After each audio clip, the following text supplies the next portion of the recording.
Mesdames et messieurs, on arrive à notre sujet principal pour cette matinée.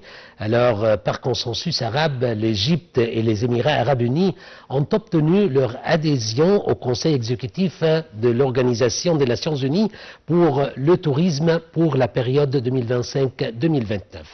Le ministre du Tourisme et des Antiquités a salué le consensus arabe parmi les États membres du comité régional, d'autant plus que la sélection de l'Égypte pour le siège du Conseil exécutif s'est faite par consensus et non par vote.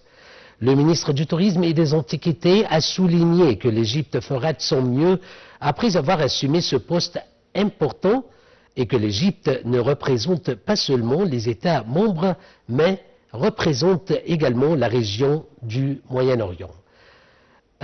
Pour plus de détails dans ce débat, on aura un débat avec notre monsieur Simon Sawyer, expert en tourisme. Bonjour, monsieur Simon. Bonjour.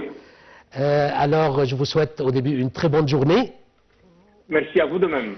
Alors, Monsieur Simon, comment évaluez-vous le choix de l'Égypte pour représenter la région du Moyen-Orient auprès du Conseil exécutif de l'Organisation des Nations Unies? Alors déjà, la nouvelle, elle est extraordinaire et on est très très heureux de l'élection de l'Égypte au Conseil exécutif de l'Organisation des Nations Unies pour le tourisme, sans recours au vote, mais, comme vous l'avez bien décrit et dit, par consensus arabe. Exactement. Ça, c'est un signal très fort sur plusieurs niveaux. Déjà, c'est une grande reconnaissance du rôle de l'Égypte dans le tourisme régional.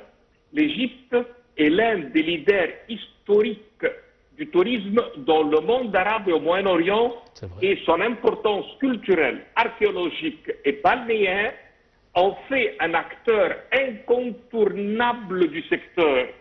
Et le fait que les pays membres aient convenu de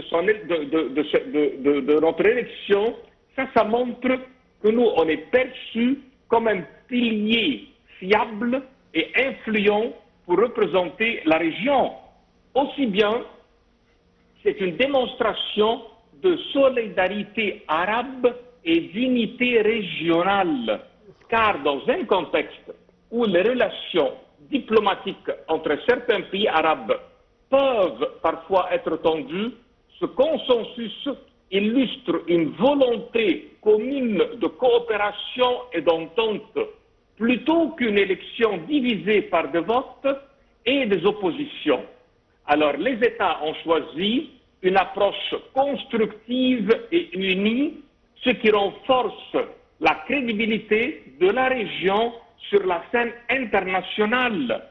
Et ça, c'est un avantage très stratégique pour le Moyen-Orient, avoir l'Égypte comme représentant garantit une voix forte et expérimentée dans les instances mondiales du tourisme, car l'Égypte, elle dispose d'une expérience éprouvée en matière de gestion touristique et de promotion internationale.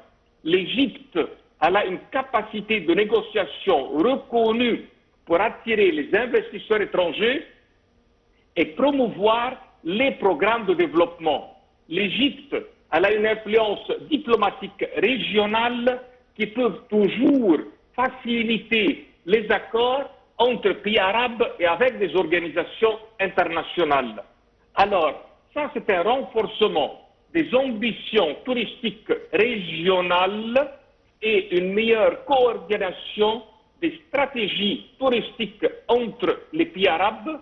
Et ça c'est une mise en avant pour les destinations arabes sur la scène mondiale en complément des atouts égyptiens. Et c'est une excellente promotion qui conjoint l'innovation, l'infrastructure de la formation dans les secteurs, aussi bien c'est une opportunité pour l'Égypte pour assumer un leadership accru.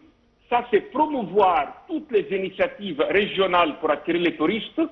Ça, c'est un travail à l'harmonisation des réglementations et qui facilite les voyages régionaux.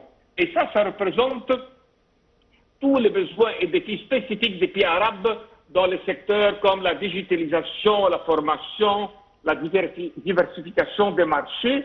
Alors, si on résume cela, on va dire que l'élection de l'Égypte au Conseil exécutif de l'UN, tourisme, par consensus arabe, est une victoire diplomatique et stratégique, et ça confirme l'influence croissante de l'Égypte dans le secteur touristique, et c'est une marque et une étape clé pour l'unité et la coopération touristique régionale, et cette position renforcée peut favoriser des initiatives de développement à grande échelle et stimuler l'ensemble du secteur touristique au Moyen-Orient.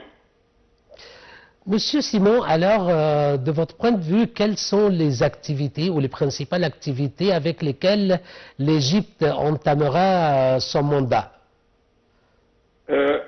Pendant les 4 ans qui viennent? Bien sûr. Bien sûr. Alors, l'Égypte, on peut dire dans le prochain temps, elle va beaucoup travailler pour développer, ça veut dire ce développement, il va se réaliser à travers le Conseil exécutif de l'UN. L'élection de l'Égypte qui nous a placés dans ce domaine va réaliser un travail extraordinaire pour faire un accent sur la modernisation du tourisme, du secteur touristique, comme l'intelligence artificielle, les nouvelles technologies. Nous, on va présenter une vision stratégique globale pour le futur, ce qui conforme et qui renforce la résilience et la croissance du tourisme. On va réaliser beaucoup d'opportunités d'échange et de dialogue entre les ministres arabes, et ça, bien sûr, ça favorise, on peut dire, la promotion du tourisme. On va travailler sur le renforcement des partenariats entre l'Égypte et les pays autour de nous dans des relations bilatérales. On va travailler pour valoriser toutes les initiatives de formation professionnelle. Ça veut dire on va travailler pour faciliter, à améliorer les compétences du personnel touristique dans la région. Et nous, on va travailler aussi bien pour promouvoir le tourisme durable et responsable, qui est un enjeu majeur pour les économies locales et l'environnement. Alors, c'est vraiment une grande reconnaissance, et on peut dire, nous, on va assurer dans notre leadership un grand travail dans la matière du développement touristique. Très bien. Monsieur Simon, les analystes ont noté que des plateformes telles que UN Tourism ont joué un rôle crucial dans la promotion de l'échange et des partenariats d'investissement et des pratiques de voyage durables. Qu'en pensez-vous à propos de cela? Alors, bien sûr, le travail qui est arrivé, on peut dire, représente le rôle crucial dans le développement du tourisme, dans la manière qu'on peut dire que c'est un impact environnemental et social à la fois. Ça veut dire les analyses, quand ils font leurs études, ils travaillent beaucoup sur tout ce qui affecte l'environnement et les communautés locales. Alors, la gestion des sites historiques et naturels, ça c'est important.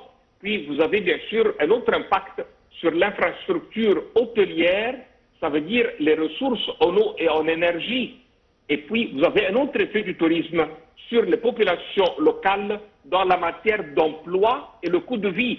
D'un autre côté, dans le tourisme durable, nous, on travaille que les analystes examinent dans les voyageurs de changer leurs habitudes, et ils recherchent des voyages plus respectueux de l'environnement.